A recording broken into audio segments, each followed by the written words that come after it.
В год экологии каждая общественная организация считает своим долгом внести свой вклад в улучшение экологической обстановки.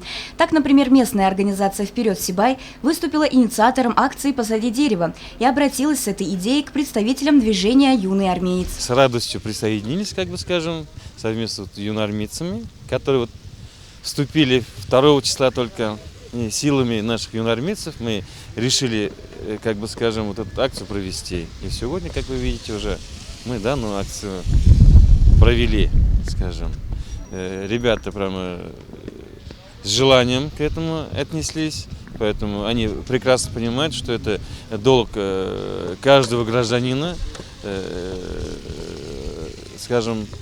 нашего города, тем более они являются патриотами.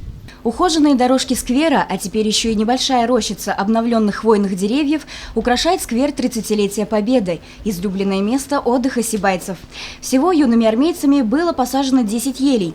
На этом молодые патриоты намерены не останавливаться. Подобные акции по озеленению родного города ими будут проводиться и впредь. Евдокия Титаренко, Алик Кадыров, Любовь Карпова, телекомпания СТВ.